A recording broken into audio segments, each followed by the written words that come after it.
500 रुपए में गुलाम बिक रहा था। इतने में एक अमीर आदमी का वहां से गुजरना हुआ। आदमी ने सोचा सिर्फ 500 रुपए में गुलाम बिक रहा है, इतना सस्ता, चलो खरीद लेता हूँ। वो गुलाम के पास गए और पूछा कि तुम इतने सस्ते में गुलाम कैसे बेच रहे हो, कामचोर है क्या? गुलाम का मालिक बोला बिल्कुल कामचोर नहीं है, बहुत मेहनती है, सारी खूबियां हैं, बस इसमें एक ऐब है, ये कभी कभी चुगली कर देता है। आदमी ने मन ही मन सोचा कि घर में मैं और मेरी बीवी तो है, अगर ये चुगली करेगा भी तो किससे करेगा, खरीद लेता हूँ। खरीद कर गुलाम को घर ले आया। कुछ दिनों तक तो गुलाम ने बहुत अच्छे से काम किया, लेकिन फिर एक दिन उसे चुगली का कीड़ा काटा।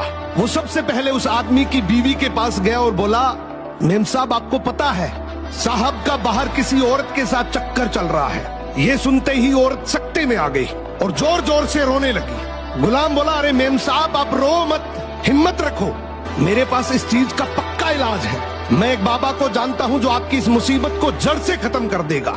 आप बस एक छोटा सा काम करना, रात को जब साहब सो जाए तो उनकी दाढ़ी से कुछ बाल काट कर मुझे दे देना। औरत तैयार हो गई। फिर वो गुलाम वहां से उठा और आदमी के पास गया। उसने बोला, साहब क्या आप जानते हैं मेम साहब का बाहर किसी आदमी के साथ चक्कर चल रहा है। ये सुनते ही आदमी आग बबूला हो गया। गुस्से में आकर उसका गिरेबान पकड़ लिया और बोला, तू मेरी बीवी पर इल्जाम लगा रहा है। गुलाम बोला, आपको मेरी बात पर यकीन ना हो तो रात को आप सिर्फ सोने का नाटक करना, आज रात वो आपको मारने वाली है। आदमी तैयार तो हो गया, लेकिन वो बोला, अगर तेरी बात झूठ निकली तो मैं तुझे जान से मार दूंगा। रात हुई, आदमी ने सोने का नाटक किया।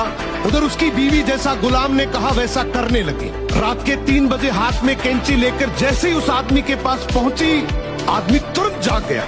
अब इस आदमी के दिमाग में गुलाम की बात तो चल ही रही थी। गुस्से में उसने अपनी बीवी को पकड़ा, हाथ में से कैंची खींची और आओ देखा ना ताओ, उस कैंची को उस औरत के गले में खोप दिया। अरे औरत वहीं मर गई। जब औरत के परिवार वालों को ये बात पता चली तो उन्होंने इस आदमी को मार दिया, और जब आदमी के परिवार वालों को ये बात पता चली तो दोनों परिवार आपस में ऐसे भिड़े कि दोनों परिवार पूरी तरीके से खत्म हो गए। इसलिए कहते हैं शरीर में घुले जाने वाले जहर का तो फिर भी इलाज है, लेकिन कान में घुलने वाले जहर का इस दुनिया में कोई इलाज नहीं है। ये एक ऐसा जहर है जो नस्लें बर्बाद कर देता है। सो सुनी सुनाई बातों पर बिना जाने कभी भरोसा मत करो।